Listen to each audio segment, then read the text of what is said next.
You are listening to the Second Arrow Bowling Podcast, a production of LaGrange Media, with your host, Toby LaGrange. Hello, everybody, and welcome to episode number 3 of the Second Arrow Bowling Podcast with yours truly, Toby LaGrange.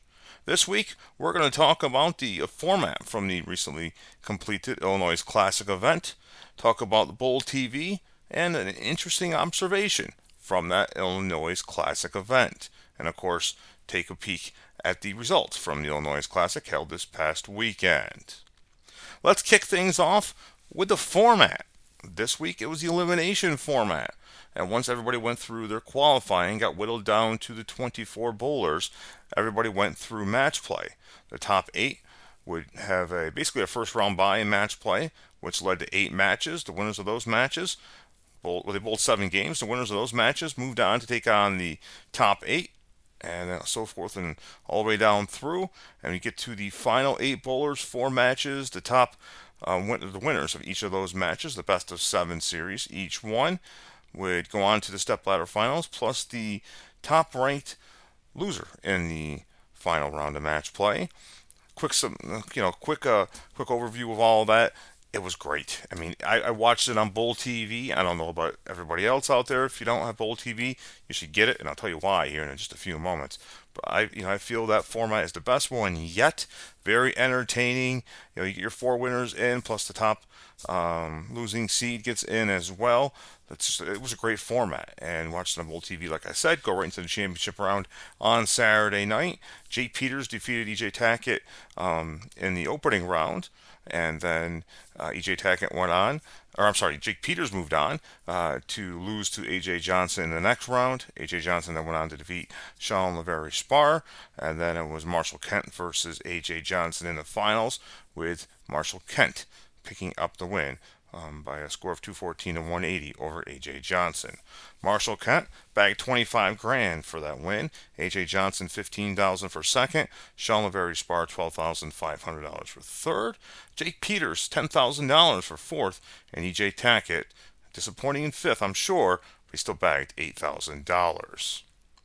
Like I said, the elimination format, probably the best one I've seen in quite a while, and it was very entertaining, and I wish they would do that in all the tournaments. Maybe not the majors, but all the other non-major tournaments. It would be great to see that format take place.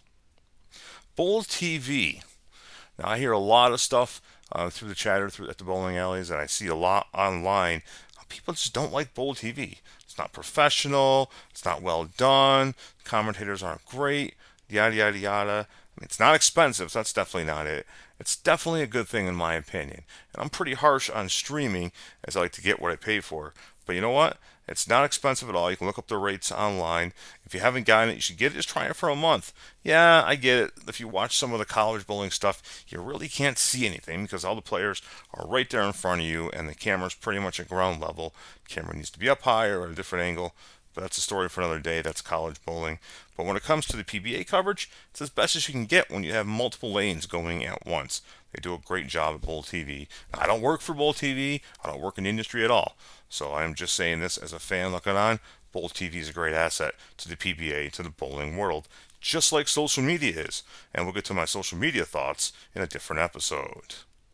Speaking of something that's going to be coming up in a different episode, but I'm going to touch on it here today, is the fact that there were no two-handers in the finals, in the stepladder finals, this past weekend at the Illinois Classic. No two-handers made it, and you know what? The sport's better off for it. Not a big fan of the two-handers. Everybody can do it if it's within rules. Then go ahead and do it. God is my witness. I'm going to say it to my grave. I think two-handed bowling is bad for the sport. Some say it saved the sport. I don't think so. But in any event, I don't think it's the greatest thing for the sport. But what is great is when you get a stepladder final with no two-handers in it at all.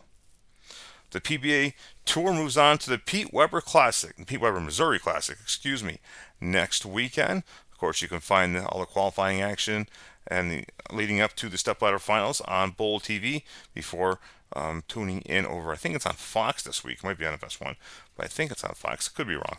No, it is on FS1 because I believe the Daytona 500 is on Fox. Either way, check your local listings.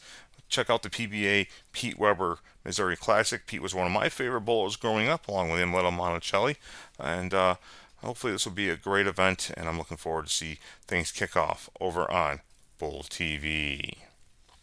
Well, that'll do it for this week's episode. Nice quick episode here for episode number 3. Thank you very much for watching. Until next time, stay safe and support those that support this great sport of ours. So long for now.